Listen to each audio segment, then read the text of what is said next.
بسم اللہ الرحمن الرحیم۔ السلام علیکم۔ اچھا، ایسا ہے کہ یہ بڑی ایسے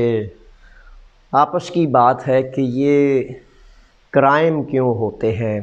یہ جرم کیوں ہوتے ہیں، یہ پیرستیری میں ایک بچی کو، نوجوان کو قتل کیوں کر دیا گیا، دوسری خاتون ایک کپشیلی سے اس کی لاش مل گئی، تیسرا کسی پہاڑ پر جھنڈا لہرا دیا گیا۔ تو یہ تواتر سے مختلف چیزیں ہوتی ہی جاتی ہیں، جس کی وجہ سے نفرت، سختی، شکوفہ گرفتاریاں اور اتنا سنگین شدید نقصان ہوتا ہے کہ آپ گھر سے نکلتے ہیں، گلی میں جاتے ہیں، پلاتیا میں جاتے ہیں، بس میں بیٹھتے ہیں، کسی بینک میں جاتے ہیں، کسی دفتر میں جاتے ہیں، تو لوگ آپ کو تعجب سے، نفرت سے، حقارت سے دیکھتے ہیں، پوری قوم کو، اور نہ صرف پوری قوم کو بلکہ پوری امت مسلمہ کو۔ معذرت سے یہ بہت بڑا ایک چیلنج نہیں ہے، بہت بڑا ایک سوالیہ نشان نہیں ہے۔ وہ سیانے کہتے ہیں نہ کرے کوئی بھرے کوئی۔ تو میرے شہزادوں، گزارش یہ ہے، اس میں میں کہنا یہ چاہتا ہوں، سوال یہ ہے کہ سب سے پہلے تو یہ خیر چلیں، آپ بھی جانتے ہیں اور اکثر و بیشتر جانتے ہی ہیں کہ یہ مسلسل معاملہ چل رہا ہے۔ پچھلے 3 سے 4 ماہ سے مسلسل، اب 3 ماہ سے بھی زائد ہو گئے، شکوفہ گرفتاریاں بڑی شد و مد سے جاری تھیں۔ تقریباً 1 ماہ پہلے ان میں سٹاپ آ گیا، رک گئیں، جب پیرستیری میں ایک لڑکی کو، ایک نوجوان بچی کو قتل کر دیا گیا، پھر جناب پہاڑ پر جھنڈا لگا دیا گیا، اگلے دن ایک عورت کی، گریک عورت کی لاش مل گئی۔ تو ان چیزوں کی وجہ سے پھر کم و بیش 200 سے 300 پاکستانی جو ہیں ان کو گرفتاری کا سامنا کرنا پڑا، پھر دوبارہ سکوپا لگ گیا، پھر دوبارہ چوک میں، چوراہے میں، گلی گلی میں، اور اب تک بڑی شدت سے جاری ہے۔ سب سے پہلے تو آپ سے گزارش ہے کہ بڑے چکنے ہو جائیں، بڑے ہوشیار ہو جائیں، بڑا سنبھل کر، بڑا دیکھ کر، دور تک دیکھ کر اپنا راستہ اس پر جائیں، کہ کہیں آپ کے کسی نادان بیوقوف بھائی نے کوئی ایسا کام تو نہیں کر دیا ہوا جو آپ کے گلے میں پڑ جانا ہے۔ میرے شہزادوں، اس میں صرف 2 نکتے ہیں۔ ایک نکتہ تو یہ ہے کہ آپ نے، وہ کہتے ہیں کہ انسان اپنی صحبت سے پہچانا جاتا ہے۔ اگر کوئی ایسا فرد آپ کے ساتھ رہ رہا ہے اور آپ اس کی درستگی کا سبب نہیں بنتے، تو پھر عین ممکن ہے کہ آپ معذرت سے، بڑی معذرت سے آپ بھی اس جیسے ہی تو نہیں، معذرت سے۔ یہ 100 دفعہ میرے بچوں، شرع میں شرم نہیں ہوتی، شرع کہتی ہے کہ بات کرنے والی کو کیا جائے، باپ بچوں سے کرے، بچے باپ سے کریں، تاکہ علم حاصل کر کے اللہ اور اللہ کے رسول کے حکم کے مطابق پاکی اور پاکیزگی کا راستہ تلاش کیا جا سکے۔ بسا اوقات ہوتا ہے کہ ہم جیسے ان بچوں نے کسی کو قتل کرتے وقت سوچا نہیں، شرم نہیں آئی، پہاڑ پر جھنڈا لگاتے وقت ذہن میں یہ بات نہیں آئی کہ یار جھنڈا لگاؤں گا، یہ میرے کوئی خدا نخواستہ، اب لفظ ذرا سخت آ جاتے ہیں، کہ میں نے کسی فوج کے ذریعے اس پہاڑ کو فتح کر لیا، یا بابا جان کی ملکیت ہے، یا کیا ہے۔ میرے بچوں، معذرت سے، بڑی معذرت سے تھوڑا سوچا کریں۔ اللہ تعالیٰ نے تو انسان کو بنا کے تو کہا کہ یہ میرا نائب ہے۔ میرے بچوں، میرے شہزادوں، تھوڑا سا سوچیں کہ ایک دنیا دار کمینہ فرد، ایک رشوت لینے والا، ایک ظلم کرنے والا، ایک جبر کرنے والا، اگر کسی دنیا کے چھوٹے سے عہدیدار کا، کسی میئر کا، کسی سفیر کا، کسی وزیر کا دوست ہو نا، تو اس کو بھی خیال ہوتا ہے کہ میں جناب فلانے ماما جی کا دوست ہوں، اس کے پاس بیٹھا آتا جاتا ہوں، تو لوگ کیا کہیں گے۔ کیا آپ نے کبھی سوچا ہے کہ آپ خدا اس وحدہ لا شریک نے انسان کو اپنا نائب کہا ہے، تو پھر آپ کو کبھی خیال نہیں آیا کہ میں اللہ کی بہترین مخلوق ہوں، اور مالک کریم نے مجھے اس دنیا میں اچھائی کے لیے، خوبصورتی کے لیے، صلاح کے لیے، پاکیزگی کے لیے، طہارت کے لیے بھیجا ہے، تاکہ میں بتاؤں کہ مجھے خدا نے کتنا بہترین تخلیق کیا ہے۔ تو گزارش یہ کرتا ہوں کہ سوال نمبر 2 ہے کہ بھائی یہ کیوں ایسا ہوتا ہے، یعنی کہ کوئی بچہ نہیں چاہتا کہ وہ اپنے والدین کو ذلیل کرے، اپنے ملک کو ملت کی ذلت کا سبب بنے، اور کوئی مسلمان جس نے لا الہ الا اللہ محمد رسول اللہ پڑھ لیا ہے، کوئی، مجھے گارنٹی ہے، ضمانت ہے کہ کوئی نہیں چاہتا کہ روز محشر نبیوں کے سردار محمد مصطفیٰ صلی اللہ علیہ وآلہ وسلم کی شفاعت سے محروم ہو، اور اس دن نبیوں کے سردار یہ کہیں کہ تو نے میری ساری امت کو شرم سے ڈبو دیا، تو نے میری امت کے لیے بدنامی اور رسوائی کا سبب گھڑا۔ اس طرح کے سوالات تو میرے بچوں دل دہل جاتا ہے، کانپ جاتا ہے۔ آپ کو پتہ ہے نا کہ مالک کریم وہ وحدہ لا شریک قرآن میں فرماتا ہے کہ انسان نے ذرہ برابر بھی اچھائی کی ہے یا برائی کی ہے، ذرہ، چھوٹا سا ذرہ، اس کا بھی اس نے حساب دینا ہے۔ اور قتل کو یا ان جرائم کو یا امت مسلمہ کو داغ لگا دینا، رسوائی میں ڈال دینا، یہ تو بہت بڑے، پتہ نہیں کتنے پہاڑوں جتنے بڑے گناہ ہیں۔ تو سوال یہ پیدا ہوتا ہے کہ یہ جب کہ کوئی بھی نہیں چاہتا کہ اتنے بڑے گناہ اتنی سنگینی میں جائے تو پھر یہ کیسے ممکن ہوتا ہے؟ ایک تو وجہ یہ ہوتی ہے میرے بچوں کہ آپ جس صحبت میں رہتے ہیں وہ نوجوان، وہ گھر، وہ لوگ شاید اتنے سمجھدار نہیں کہ آپ کو اتنے سنگین ترین گڑھے میں گرنے سے بچا سکیں۔ مخلص ہوتے، عقل مند ہوتے، دانا ہوتے تو وہ آپ کو سختی سے چیخ کر لڑ کے جبر سے آپ کو اس گناہ کبیرہ سے بچا لیتے۔ انہوں نے بھی کہا کہ چلو ساڈا کیے پائی۔ اکثر و بیشتر ایسا ہی ہوتا ہے نا کہ جب کوئی کسی سے مخلص نہیں ہوتا، اس کا اخلاص، اس کے ساتھ درد نہیں ہوتا، وہ کہتا ہے جائے پائے جو دل کرتا ہے کرے، سانوں کی غرض ہے۔ اکثر و بیشتر اس بات کو بڑی فکر سے وہ بچے چھوٹے چھوٹے، مائیں اگر سمجھائیں، باپ سمجھائیں، تو بچے تو ایسے منہ بنا کے لٹکا کے بیٹھ جاتے ہیں، کیونکہ بچے بچے ہوتے ہیں، ان کو سمجھ نہیں ہوتی۔ تو میرے بچوں، میرے شہزادوں، اگر آپ کو سمجھانے والا کوئی نہیں، روکنے والا کوئی نہیں، ٹوکنے والا کوئی نہیں، تو اس کا مطلب ہے کہ وہ سارے کہہ رہے ہیں جاؤ جس گڑھے میں گرتے ہو جا کے گر جاؤ، ہمیں کیا اس۔ تو سمجھداروں سے گزارش کرتا ہوں کہ میرے بچوں، آپ کے ساتھ میرے شہزادوں کوئی ایسا ساتھی ہے، روزانہ اس سے تکرار کرنی پڑے، لڑائی کرنی پڑے، جھگڑا کرنا پڑے، پھر بھی کریں، لیکن اسے اس ظلم سے، اس جبر سے، اس ذلت سے بچا لیں جس ذلت کے بعد پھر پوری پاکستانی قوم بدنام ہوتی ہے، پھر پوری پاکستانی قوم کے مزدور بیچارے، سچے بیچارے جو ہیں گرفتار ہوتے ہیں، جیلوں میں جاتے ہیں، اور پھر پوری امت مسلمہ، عربی مجھے ملے ہیں بڑے بازار میں، تو وہ بیچارے رو کے مجھے چیخ کے کہتے ہیں یا اخی، یا اخی، ان کو روکو، یہ کیا کرتے ہیں، یہ کیا کر رہے ہیں، کیا ہو رہا ہے؟ تو پھر میں حقیقتاً شرم سے، وہ کہتے ہیں باپ کا سر شرم سے جھک جاتا ہے یا فخر سے اس کا سینہ چوڑا ہو جاتا ہے، سر بلند ہو جاتا ہے۔ میرے بچوں، جب آپ اچھائی کریں گے، نیکی کریں گے، پاکی اور پاکیزگی کریں گے تو میرا سر فخر سے بلند ہوگا، اور جب آپ ایسے کام کریں گے تو پھر میرے پاس اس کا جواب اور جواز کیا ہوگا سوائے اس کے کہ میں اس کی وجہ ڈھونڈوں کہ وجہ کیا ہے۔ تو یقین کر لیں آپ تک بھی میں پہنچاتا ہوں فکر، وہ کہتے ہیں عقل تے سوچاں ہی سوچاں، بد عقلے تے موجاں ہی موجاں۔ جس کو عقل نہیں، سوچ نہیں، فکر نہیں، اس کو تو بس ٹھیک ہے، جو بھی ہے ٹھیک ہے۔ تو عقل مند حساس انسان سوچتا ہے، سوچتا ہوں، فکر کرتا ہوں، اپنی فکر آپ تک شیئر کرتا ہوں کہ اس کی وجہ میں کہتا ہوں کہ پہلا سکول ماں کی گود ہے، اس کے باپ کا گھر ہے۔ تو کیا ماں چاہتی ہے کہ ایسے بچے پیدا ہو جائیں جو ان کی بھی ذلت کا سبب بنے، ملک و ملت کی ذلت کا سبب بنے، اور امت مسلمہ کے لیے بھی ایک تکلیف اور مصیبت کا سبب بنے؟ ماں چاہتی ہے؟ اور کسی کا باپ چاہتا ہے میرے بچوں؟ نہیں، گارنٹی ہے نہیں چاہتا۔ پھر دوسرا سکول ہوتا ہے، بچے جو ہیں جاتے ہیں سکول میں، یونیورسٹی میں، کالجوں میں،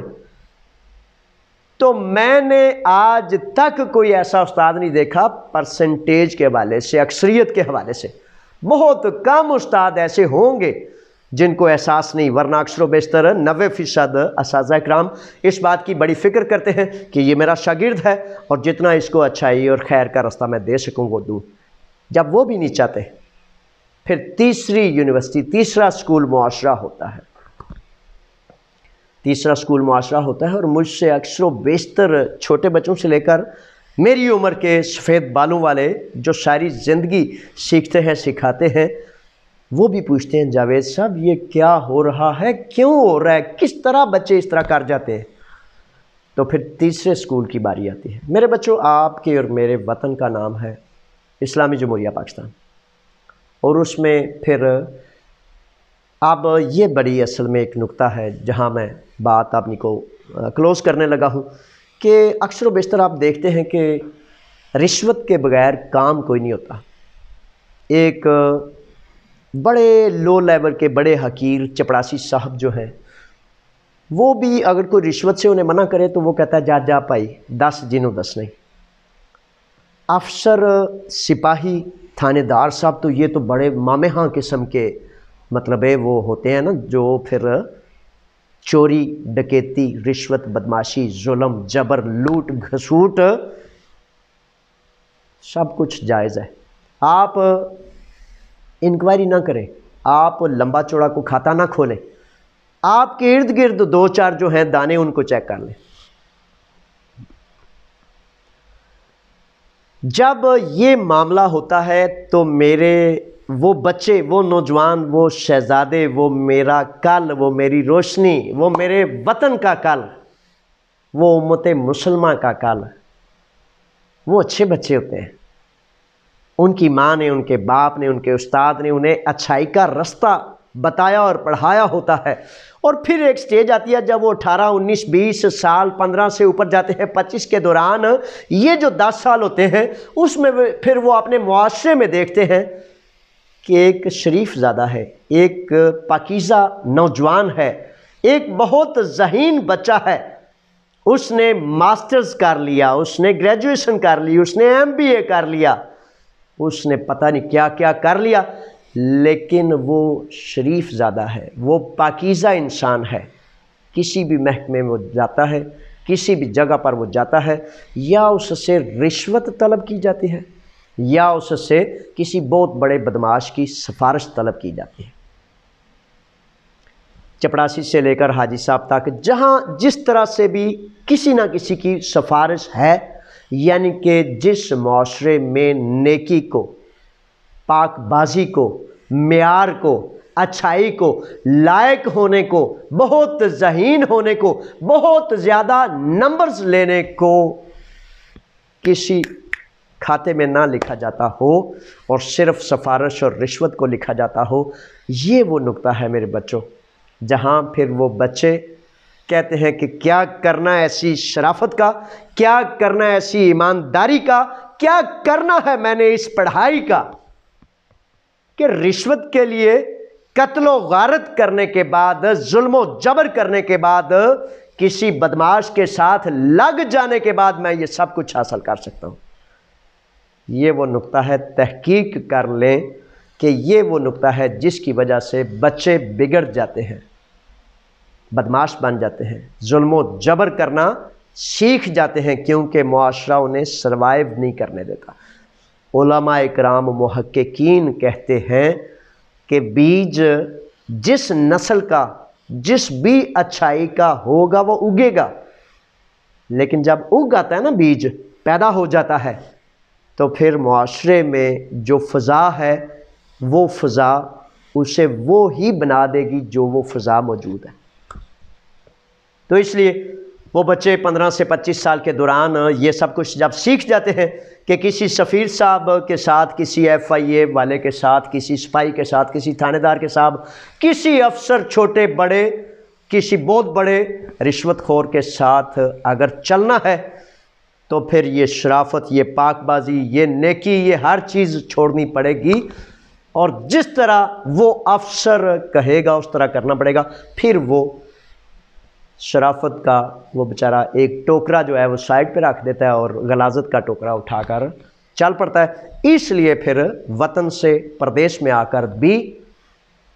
جب اس نے سیکھا یہ ہوتا ہے، دیکھا یہ ہوتا ہے، تو پھر جب انسان کے اندر بدماشی پنپ جاتی ہے، یہ باتیں، یہ فارمولے پنپ جاتے ہیں، اچھا نہیں مندا پیا، نہیں مندی پی، میں کر لینا تیرا سوتر، تو وہ بیچارے نے سیکھا یہ ہوتا ہے، اس کو صبر کا نہیں پتہ، اس کو اللہ کے حکم کا نہیں پتہ، اس کو یہ یاد نہیں کہ کینہ اور گند، حسد و بغض، میرے دین میں یہ حکم ہے کہ ان کو سائڈ پہ رکھو۔ اعلیٰ شائستہ اخلاق سے اگر معاملہ فہمی نہیں تو معاملات کو علیحدگی اختیار کر لو، جدا ہو جاؤ، لیکن چونکہ یہ چیزیں سائڈ پہ ہوتی ہیں، اس کو پتہ نہیں ہوتا، اس لیے پھر وہ انتہا پسند بن جاتا ہے۔ اس طرح پھر اپنے ملک کو، معاشرے کو، اپنے والدین کریمین کو بھی دنیا میں بیست کرتا ہے، خود بھی 25 سال جیلوں میں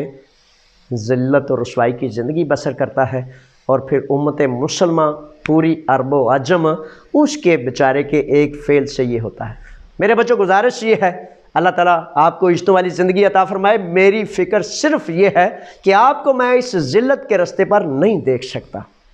آپ کی رسوائی، آپ کا دکھ، آپ کا کرب، آپ کا جیلوں میں جانا مجھے بالکل گوارا نہیں۔ میں چاہتا ہوں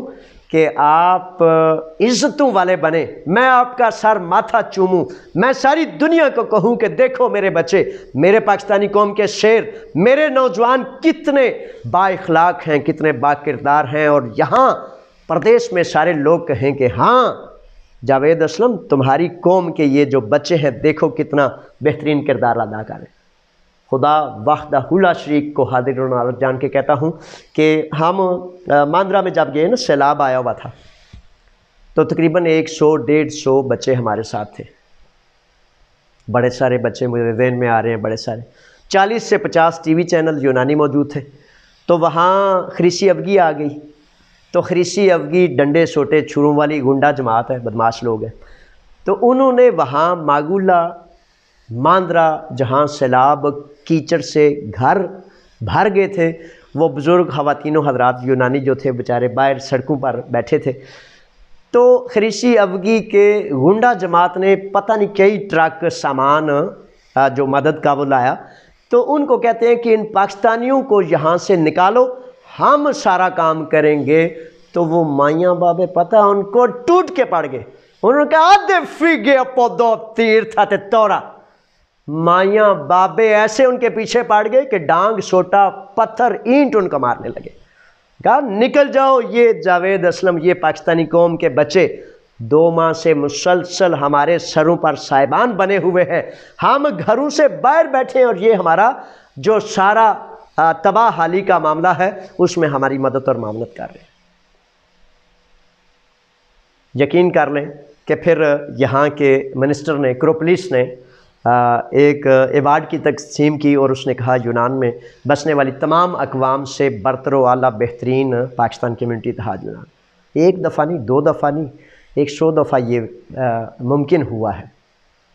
اب بھی میں کسی یونیورسٹی میں، کسی جگہ پر، کسی ادارے میں جاتا ہوں تو بڑے فخر سے بڑی جماعتیں، پرائم منسٹرز تک وہ فخر کرتے ہیں کہ جاوید آیا ہے۔ کیوں میرے بچوں، کیوں؟ مجھ میں اور آپ میں فرق کیا ہے؟ ہم ایک قوم سے ہیں، ایک نبی کی امت ہے، ایک نبی کے غلام ہیں، ایک اللہ کے بندے ہیں۔ فرق صرف کردار کا میرے بچوں ہوتا ہے۔ آئیں اپنے کرداروں کو سنوار لیں تاکہ کسی طرح بھی ہم سے کوئی زحمت میں نہ جائے۔ میرے آقا نبیوں کے سردار محمد مصطفیٰ صلی اللہ علیہ وآلہ وسلم کی حدیث مبارکہ ہے نا، 40 احادیث کا حکم ہے کہ یاد کریں۔ 40 احادیث آپ کو یاد ہونی چاہیے۔ کیوں؟ کیونکہ سبق جو نہیں یاد کرتا نا، وہ بھولا بھٹکا، اس کو منزل نہیں ملتی، اس کو رستہ نہیں ملتا۔ قرآن اور حدیث سے اگر آپ کا ربط نہیں، لوڈو کھیلتے رہیں، ٹک ٹاک دیکھتے رہیں، سارا دن پانڈ پونے، مراس پونے، وہ لیگ تھیٹر دیکھتے رہیں، تو میرے بچوں سبق تو پھر یاد نہیں رہے گا نا۔ تو جس کو سبق یاد نہیں ہوتا وہ رسوا ہوتا ہے۔ وہ علماء اکرام فرماتے ہیں، صوفیاء اکرام فرماتے ہیں کہ دودھ جو ہے نا، کڑ کڑ کے پیلا ہو جائے، جب تک اس کو جاگ نہ لگے وہ جمتا نہیں، وہ دہی نہیں بنتا۔ اگر آپ نے منزل پانی ہے، اگر آپ نے رستہ پانا ہے تو اللہ اور اللہ کے رسول کے حکموں پر آپ نے آپ کو کاربند رکھیں۔ آقا کی حدیث آپ کو بیان کر کے اجازت چاہتا ہوں کہ 40 گھر دائیں، 40 گھر بائیں، آگے اور پیچھے، ان کے خیال کا آپ کو حکم ہے اگر آپ مسلمان ہیں۔ 40 گھر، تفصیل آپ خود پڑھ لیجئے۔ میری طرف سے دعائیں قبول فرمائیے۔ آپ نے ساتھیوں کی خیر خواہی اگر آپ نے کرنی ہے، اگر آپ واقعی اس کے دوست ہیں تو پھر اس کو اس ذلت سے، اس رسوائی سے بچانے کے لیے ہر روز میرے بچوں اپنے بھائیوں کا احتساب کیا کریں۔ اللہ کے راکھے، فی امان اللہ، السلام علیکم۔